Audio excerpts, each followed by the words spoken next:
listen to me. We need to go. Quickly, before he gets closer. He stopped because his body decided before his mind could catch up. What froze him wasn't blood. It wasn't death. It was shame, laid out in open daylight like a warning no man was meant to ignore. Jack Turner had lived 48 years on Kansas ground. He'd seen men crushed under cattle, seen drought pull the life out of whole towns, seen bullets end arguments faster than words ever could. But this was different. A young woman lay twisted in the sunburned grass near the Smoky Hill River, wrists tied tight, ankles pulled back, her torn white dress clinging to her skin like it had given up its last fight. The heat pressed down on her bare legs. The wind lifted the fabric just enough to steal what little dignity she had left. Someone had meant for her to be seen like this. Jack stood there, boots planted, chest locked so tight it hurt to breathe. The woman turned her head slightly and saw him. Her eyes widened, then shut hard, like the world itself was too much. When she spoke, it wasn't a scream. It was worse. "Please don't look there." The words came out thin and broken, embarrassed instead of loud. That hit Jack harder than any cry for help ever could. He didn't know where to look, so he stared at the horizon like it might give him instructions. His hand shook, not fear, anger mixed with something heavier. She shifted without meaning to, the rope biting into her skin, and a small gasp slipped out of her. It was clear then she'd been stripped of more than her bag or shoes. Whatever decent clothing she'd had underneath was gone. Jack reached back to his saddle, pulled off a blanket, and tossed it toward her without turning. "Don't move," he said quietly, his voice cracking despite his effort. The blanket landed across her legs. She let out a breath that sounded like relief tangled up with a sob. Dust streaked her cheeks where tears had cut through. She tried to curl inward, but the rope stopped her short. Grasshoppers buzzed. His horse shifted somewhere behind him. The quiet felt wrong, like the land itself was holding its breath. This wasn't an accident. No storm did this. No animal. Someone had taken time. Someone had chosen this spot in this moment. Someone had wanted the right person to find her. Jack knelt, still facing away, and reached for his knife. Before he touched the rope, her voice trembled again. "Please don't look." "I won't," he said, and meant it. As he cut the knot at her ankles, one thought landed hard and wouldn't leave him. If she was left alive, ashamed and terrified, then whoever did this had plans beyond cruelty. And if he was the one meant to find her, then this wasn't over. It was beginning. He slid the knife away, reached back for his canteen, and held it out without turning. "Take a sip. Slow." Her hand found it, shaking. She drank, coughed, then muttered, warm as bath water. Jack almost smiled. Welcome to Kansas. That small exchange mattered. Her breathing eased. The blanket stayed pulled tight, like it was the only safe thing left in the world. "I'm Maggie," she said softly. "Most folks call me May." "Jack," he replied. "Some call me JT. You can use whichever helps right now." She huffed a weak laugh that ended in a wince. The ropes had left her wrists raw and swollen. Jack felt something ugly rise in his gut. Someone had tied those knots carefully, patiently. "They took my bag," May said, hating every word. "My shoes. Everything.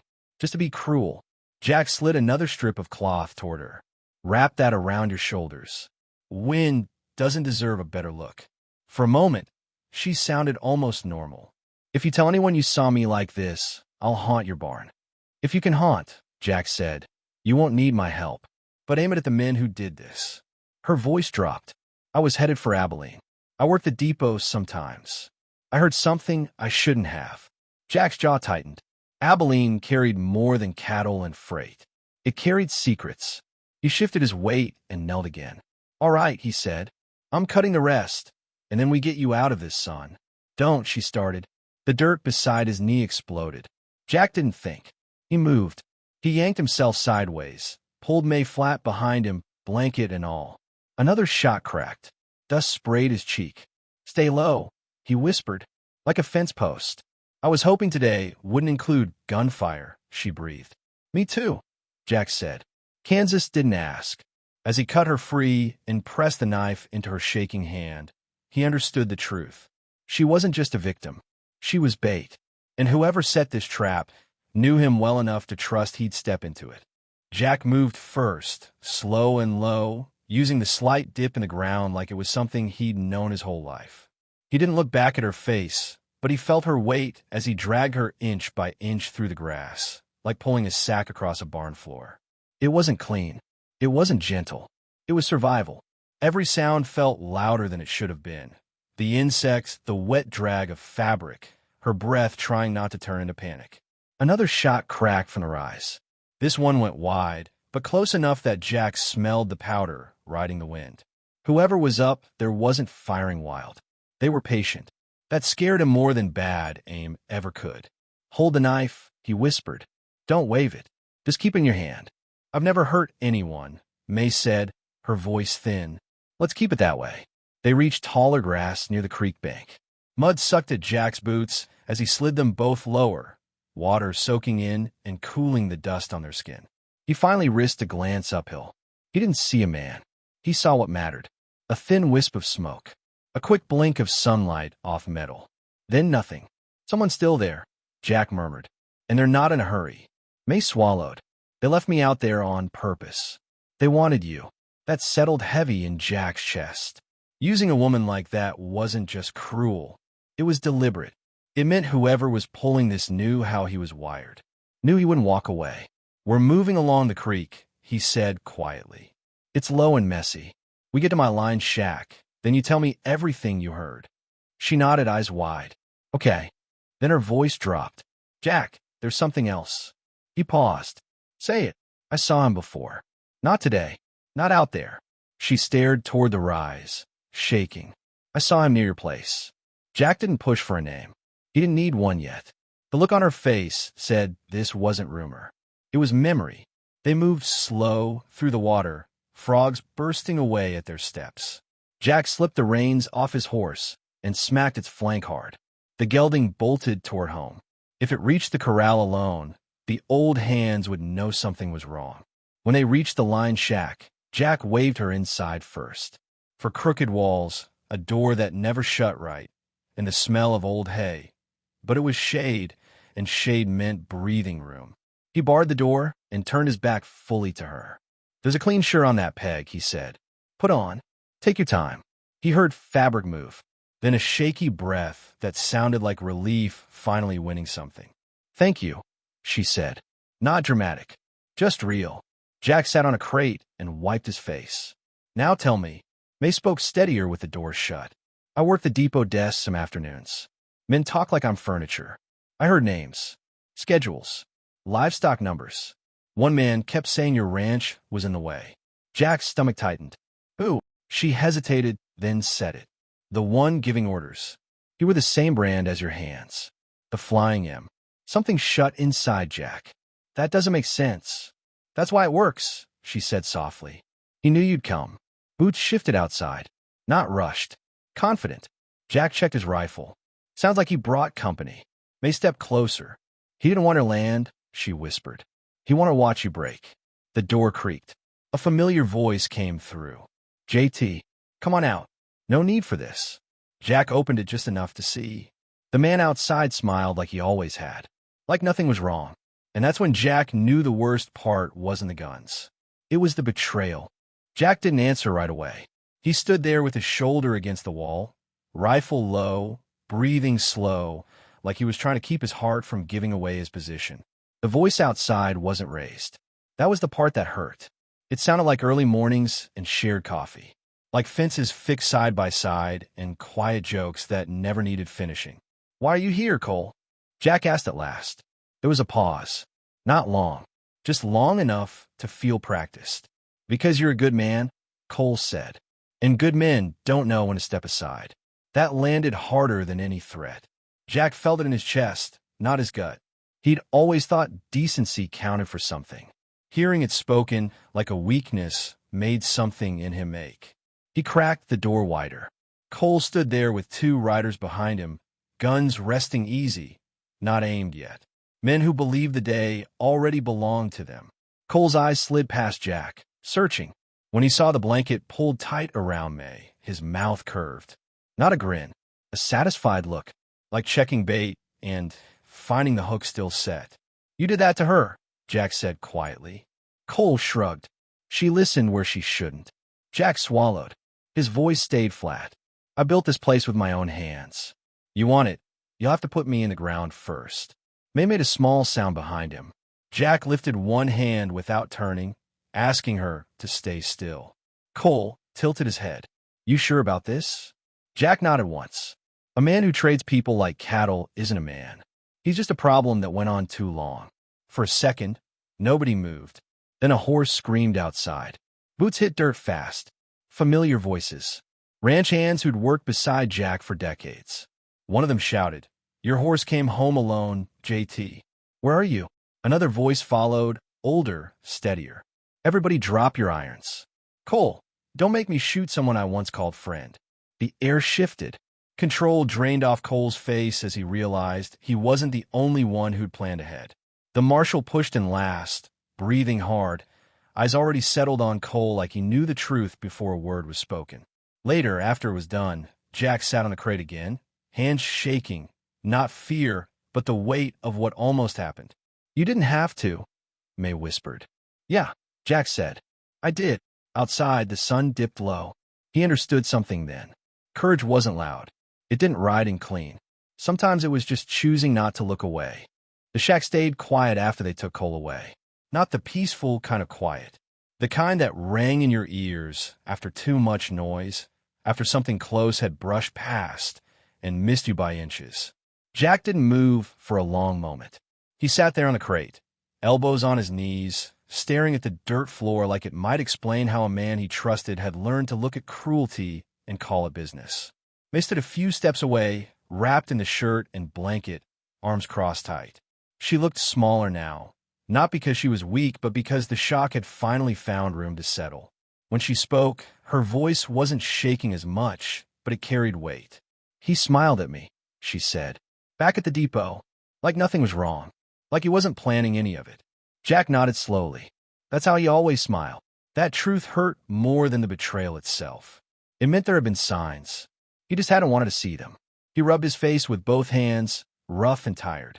You did the right thing, May said after a beat. I know it cost you. Jack let out a breath.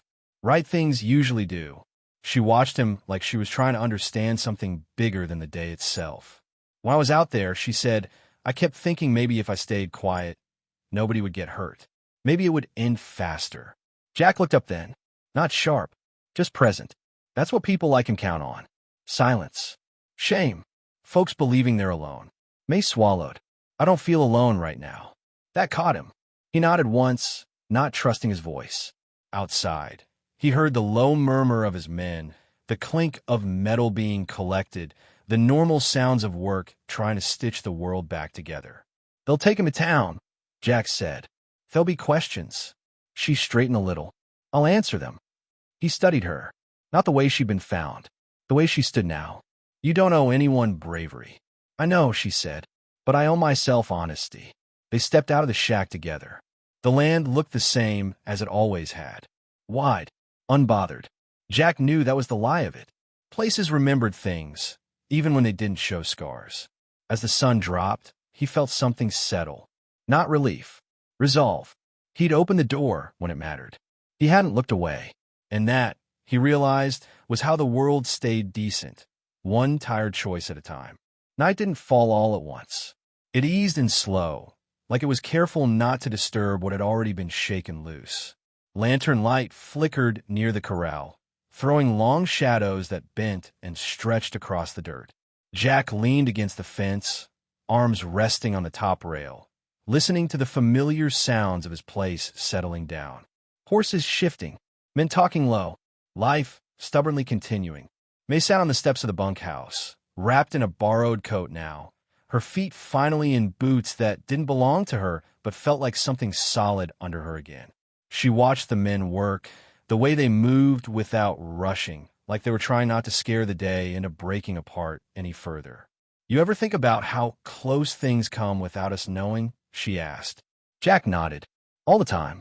Difference is, most days don't announce it with gunfire. She gave a small, tired smile. I keep replaying it. wondering what would have happened if you'd ridden past. If you told yourself it wasn't your business. Jack stayed quiet. He didn't pretend a thought hadn't crossed his mind. He'd been tired that day. Ready to get home. It would have been easy to look away. I'd be carrying that, he said finally, whether anyone knew it or not. May drew her knees closer. They wanted me to feel small, disposable. Jack turned toward her. You weren't. You aren't. They only get power if you let them decide who you are. She looked at him for a long moment, like she was measuring the weight of his words. I don't know what happens next, she said. That's all right, Jack answered. You don't have to know tonight. The marshal came by before full dark, said Cole would be held, said the county would dig until there was nothing left to hide. Jack listened, nodded, thanked him without ceremony. Justice, he'd learned, didn't always arrive clean. Sometimes it limped and late and tired, but it mattered that it showed up at all. Later, when the place finally quieted, Jack walked the fence line alone. The land felt different now. Not broken, just honest. He thought about how easy it was to believe decency was passive. How wrong that was.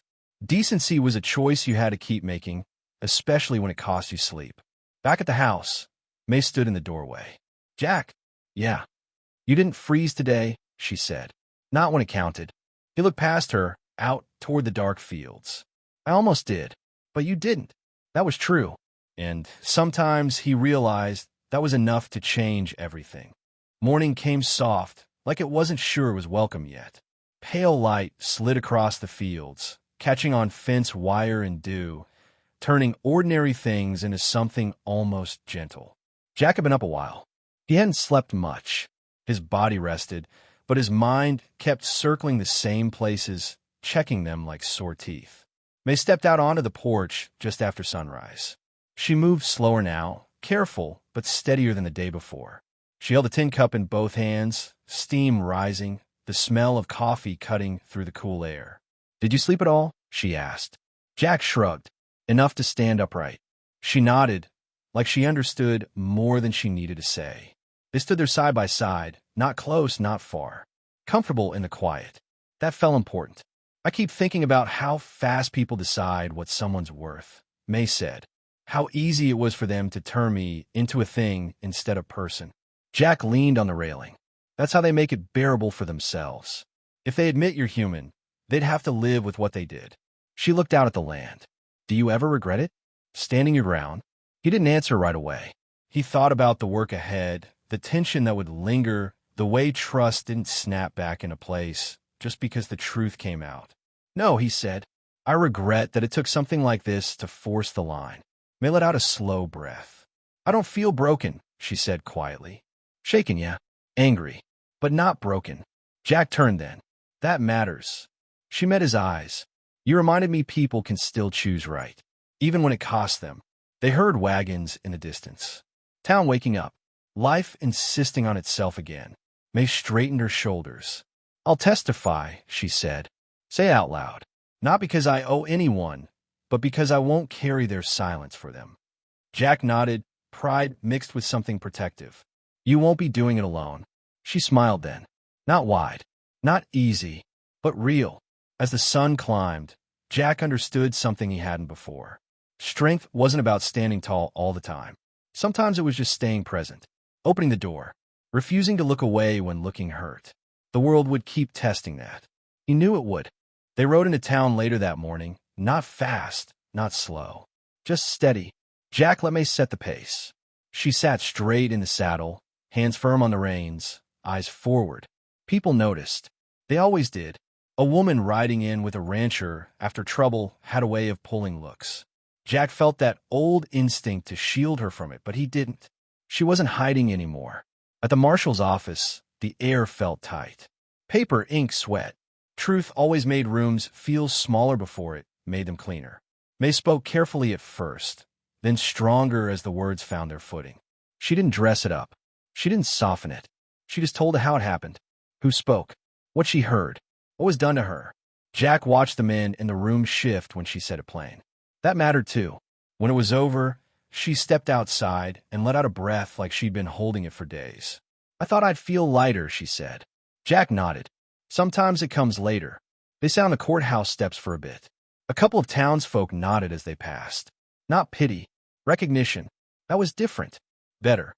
You know, May said, staring at her hands. I used to think being strong meant not needing anyone.